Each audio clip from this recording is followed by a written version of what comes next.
Good evening. This is the Elliott Wave update for the NASDAQ 100 for Thursday, December 9th, 2021. Interesting day again here in the markets. Beginning here with the NASDAQ, let's take a look at what happened today. Initially, I came in today looking for a continuation of a small fourth wave decline. And I had left yesterday stating that we did have a little bit of a possibility that that fourth wave completed here and that the rally had begun again. So as we got into the market today, prior to the opening, during Globex, the market sank and got down to 16,302. Then it started to rally. Then we opened and they ran the NASDAQ up to 16,414. And then it reversed, and it reversed with a vengeance.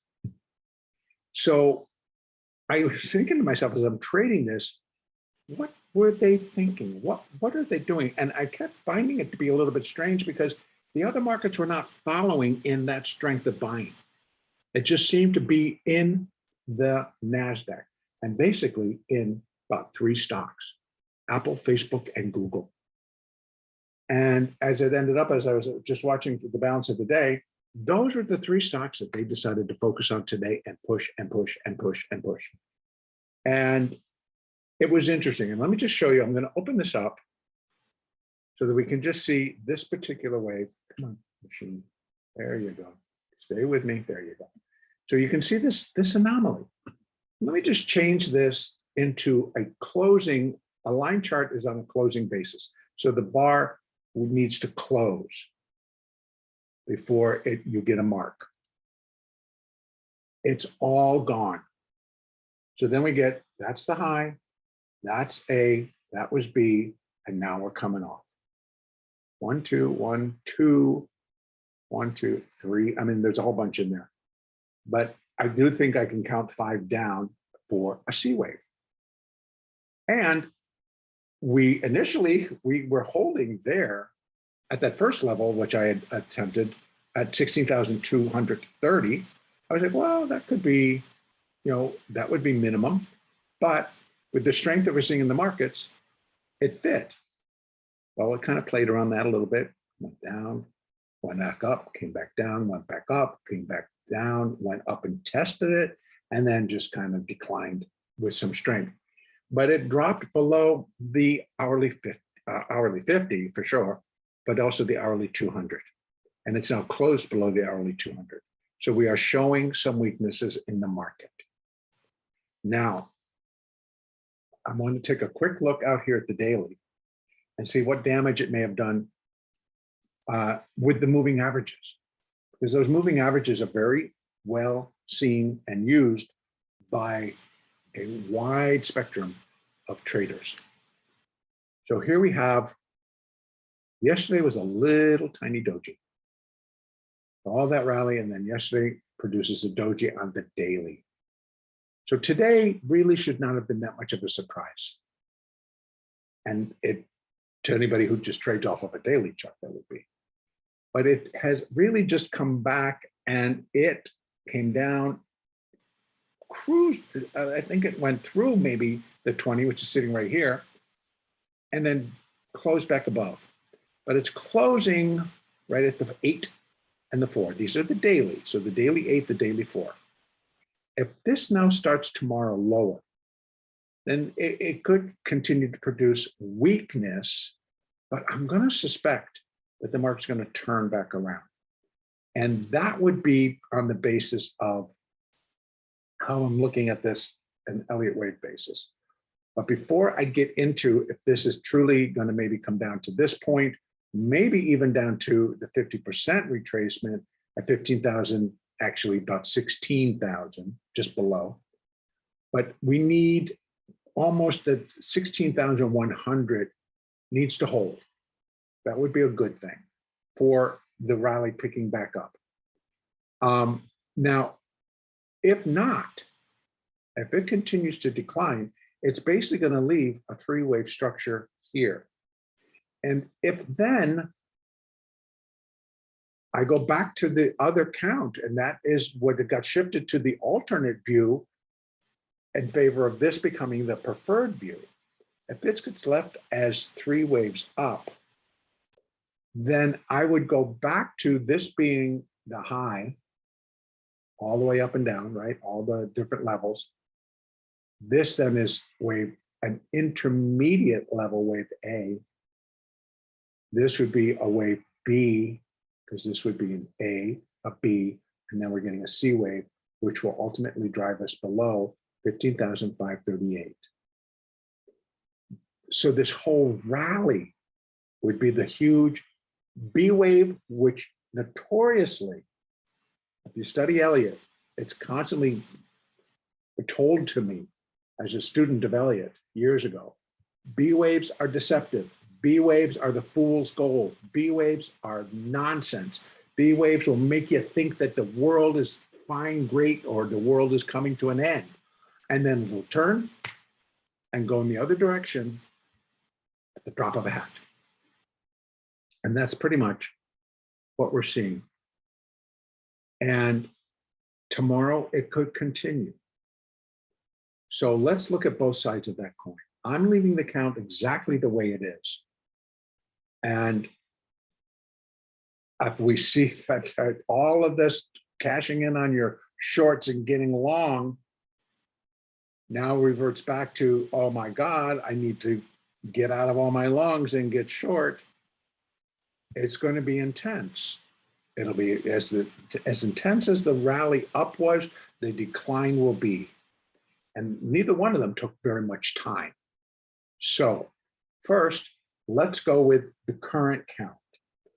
If indeed we get down here and we hold, or even down to these lower levels, and we hold and we start to rally again, it would remain an ABC down, and we could label it that minute wave 4, looking for that minute 5th wave, which would then be expected to take us up to new all-time highs. Sometimes people think that that's a tall order, but I thought that would be a tall order down here, and look what happened. All right, so that would be one way. That's one view. But what needs to hold to be more convincing that it will turn? Well, of course, 6101 and then 50%. But it can go 618. So I would think that we'd have to stick with the Elliott rule, which is a 4th wave cannot enter the price territory of wave 1. Because remember, wave 4 is correcting wave 3. So you can't go into the price territory of wave 1, because then you're not correcting 3 anymore, right? So that is a hard and fast rule. So basically, that's the one where we'd have to let it come and drop down below 15,809 before you could basically just firmly, convincingly say, not a 4, get out of the way, this is done. The only other choice that I might have is that it could come down and still, if it broke here, then I'm looking for a C wave, and I don't know how much damage. So there isn't any other situation that I have. Sorry about that. If it breaks 15,809, it's declining, and it goes back to the alternate view, which used to be the preferred view. It would go back to the alternate view and just be suggested that we are completing an ABC down. And that would then be like a primary wave A. Because we're now, to shift this back, these would not be minor degree. I don't believe I would keep it as a minor degree ABC and for an intermediate A, possibly, but I don't know. But at least if it broke that, this all shifts. This shifts right away. Then I have to move back, and then because I can't call this wave A of -4, wave B of -4, and I got a minor, and then a larger one. And the reason is, I'll show you that it's just going to be way too big.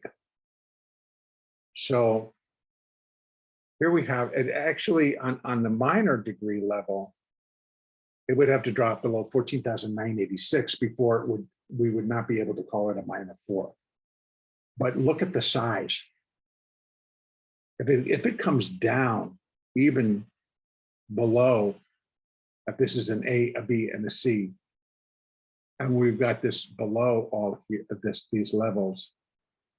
Not sure what all that is. That 5 does not belong here. I'd have to open it up and see. But if we're looking at how this can drop, yeah, I saw a 5. Oh, it's this 5. That's good.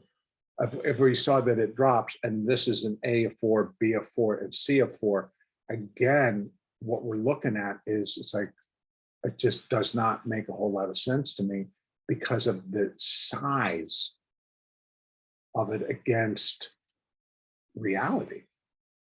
So let me just show you that again. If we're coming out here on the 4-hour chart to take a look,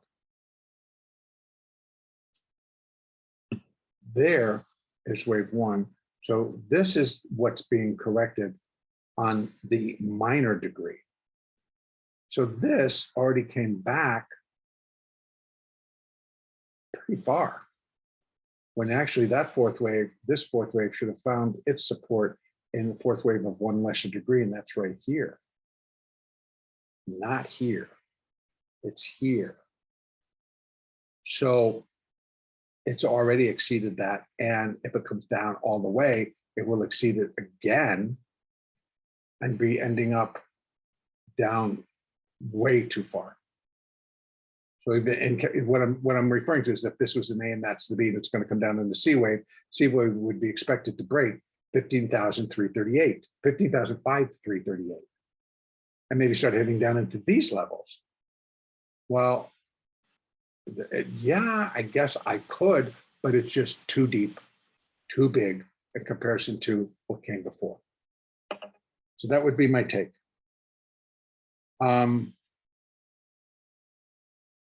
Okay. Sorry, I had to read a quick message. So I'm going to go back here to the hourly and say that if it's going to be a C wave, everything's got to get moved around, and that would be left as the high. And the same thing in the S&P, and the same thing across the board. And then we're dealing with, the corrective phase. So depending on how you want to do it, so in any case, we can look for 382, that's just at 16,100. Then we have additional support at 16,053. Then we have support at 15,997, which is basically 16,000. If that does not contain this, I am going to begin to get a little wobbly on what I believe is happening. Simply because it doesn't look right. It's too big. So if we get a turnaround, then we should begin to march very quickly back up. The Dow basically held on to gains all day and didn't give them up to the very end of the day. Apple was up all day, gave up all of its gains at the end of the day. Facebook was up all day, gave up its gains in the last hour. Same with Google. Same with a lot of the stocks. They just all gave it up at the end of the day as more strength came in to get everybody getting out. So tomorrow, Friday, is an expiration. And it's a big expiration because we're seeing that the opposite is happening. Before they were pushing, and that was taking options through strike prices, forcing a lot of adjustment. Well, now, if they're going to really start selling, same thing's going to happen. It's going to happen to the downside. So there are a lot of options that have traded at the various levels. And so it could really wreak havoc against what they're referring to, what I've been calling like the gamma squeeze. Can happen in both directions. So a lot of these options that are expiring tomorrow, we'll see what happens. So again, what I'm going to suggest is there are a lot of things that can happen, and we just need to play what's in front of us. We have our support levels, we have our resistance levels. So, and we have the picture for both directions. We will look and figure out the count after, but trading what's in front of us, if it fails to hold these support levels, then trade accordingly. I mean, I'm not going to step in and go, well, that supports, so I'm going to start buying it there. And if it dips below, I'll keep buying. No, the market's going to tell you what exactly it wants to do and how it's going to do it.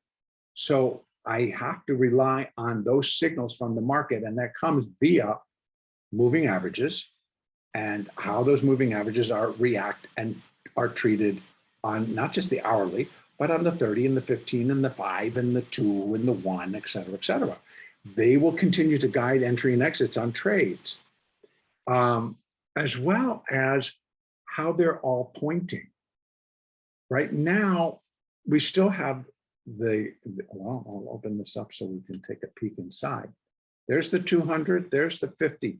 The 4 and the 8 have now crossed the 50. The 20 is pointing pretty hard down. A good upshove will reverse all of that and shove this flat. The 50 will turn flat and the 20 will turn flat as the 4 and the 8 start to cruise higher. Turn and hook and then move higher. But it's going to take a solid rally in order to do that. Now, so downside, if the 20 starts breaking the 50, that's going to cause some acceleration. As these start coming down and breaking the 200, it's going to cause some acceleration because it's just showing the strength of the move. Again, refer to your daily. If we're starting getting close to that daily 20 and through it, then look for that daily 50. These are the signs, and the market is going to give them so that we can follow what they're doing if you can read the signs. So tomorrow, keep on your toes. It's an expiration, lots going to happen. We still have overnight, so they may bring this all the way through all of these support levels before we even get up to trade tomorrow morning. So be prepared and trade what's in front of you. Trade using your moving averages. Trade using the Fibonacci support, and know that you can add additional support levels where you need them. So have a great trading day tomorrow. And our next update will be on Sunday.